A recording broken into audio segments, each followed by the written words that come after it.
Sometimes our parents, while coming from a good place, are overprotective of our children. We are trying to protect them from every single scrape and bruise, and we're not teaching them the important life skills that they need to stand up for themselves, to pick themselves up after a potential failure. There's no winners or losers in school sometimes now. There's participation trophies for everybody who plays a game. Well, guess what? Games have losers and winners.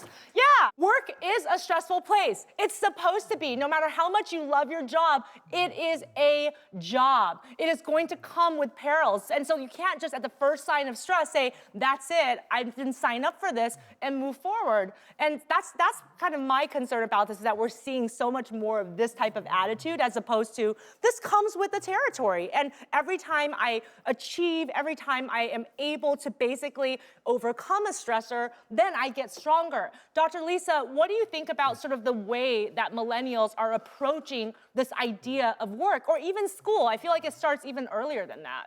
It's in both places. I think you're absolutely right. And I think that what we're failing to talk about is they're online 24/7. They're looking at YouTube videos, they're looking through their social media chat lines, and they have all of these examples where people are quitting, getting kind of free money basically on these like streams that they're doing. And I think that it really is this very false security in their mind that they don't really have to work hard. And that resilience and grit that we had in other generations just doesn't seem to be there.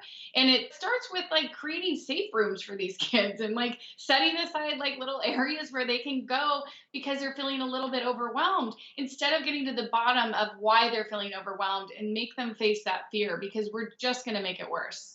If someone is in a job where there's so much stress, anxiety that it leads to real, true depression and you can't get out of it, it's a toxic work environment, I'm the first to say, leave. Toxic work environments can ruin your life and ruin your health.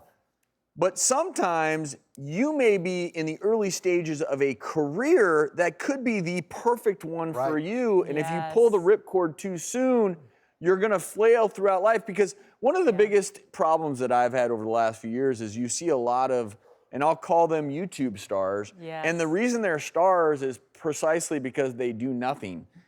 And I can see as a kid, if I was watching that video, like, why would I choose to go work when I can just make silly videos of lighting things on fire and make more money? And here's the most amazing thing. One of the top searched YouTube videos is how to quit my 9-to-5 job. That is a very searchable topic, and there's multiple YouTube influencers and stars who have made videos about how they quit their 9-to-5 job. And I will say that this study— And that's okay. If you find another path, that's great. Yes, but at the same time, a lot of the advice that's given is sort of like, here's how you can achieve success in the shortest amount of time possible. That is a goal that people have these days. And Dr. Lisa, I have a question for you. There is one really important finding from this survey, and that is that less than half of the people felt like their workplace or their bosses or supervisors supported or prioritized mental health concerns at all. So what advice do you have for people who feel like they're in that type of workplace? They like their job, they want to stay, but they want to try to influence the culture, because I do believe that a lot of times it does have to start at the top. That's true. Right. If we don't have a human resource department that understands that you're allowed to have mandatory time off because you have a mental health issue or concern, please have a conversation with them, because any psychologist or professional in there knows that you have a right to get treatment for that.